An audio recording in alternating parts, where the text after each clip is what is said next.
आशा करता हूं कि आप सभी लोग इस कार्य में अपनी भूमिका पूरी तन्मयता के साथ निभाते रहेंगे।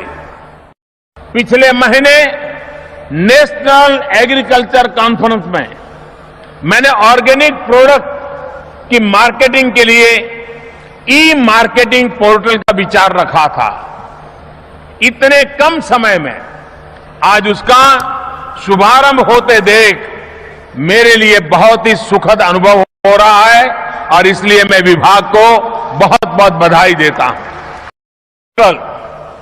जैविक यानी कि ऑर्गेनिक उत्पादों को खेत से बाजार तक और बाजार से उपभोक्ता के द्वार तक पहुंचाने में बहुत बड़ा रोल निभाएगा। प्रोडक्ट्स की जानकारी, उसके मार्केट और सप्लाई चेन की जानकारी अब किसानों को और उपभोक्ताओं को आसानी से उपलब्ध होगी।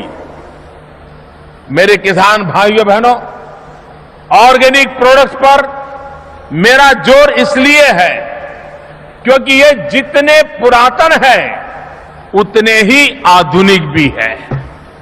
सच्चाई यही है कि हम दुनिया के सबसे पुराने ऑर्गेनिक फार्मिंग करने वाले देशों में से एक है।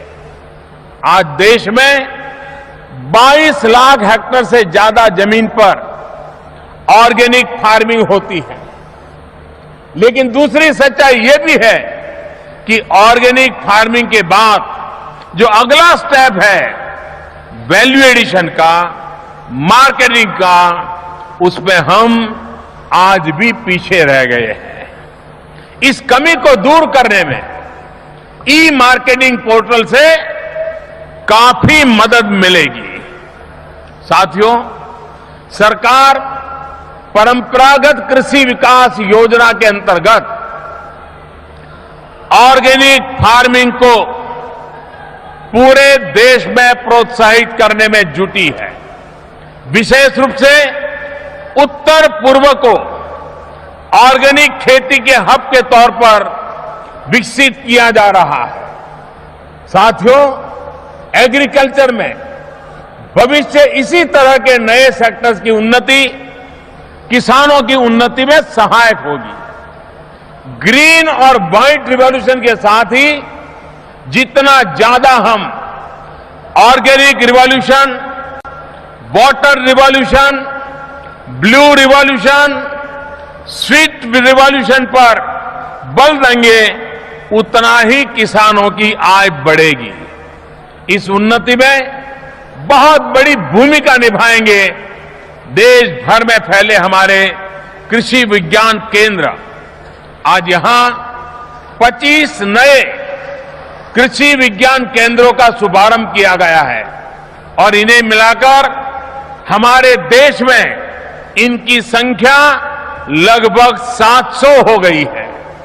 मैं इन कृषि विज्ञान केंद्रों को आधुनिक कृषि के नए लाइट हाउस के तौर पर देखता हूं। इन केंद्रों से निकला प्रकाश देश के कृषि जगत को प्रकाशवान बनाएगा। विशेषकर कृषि विज्ञान केंद्र का सबसे महत्वपूर्ण काम है किसान तक नई तकनीक, नई जानकारी को पहुंचाना। मैं आशा करता हूं कि आप सभी लोग इस कार्य में अपनी भूमिका पूरी तन्मयता के साथ निभाते रहेंगे।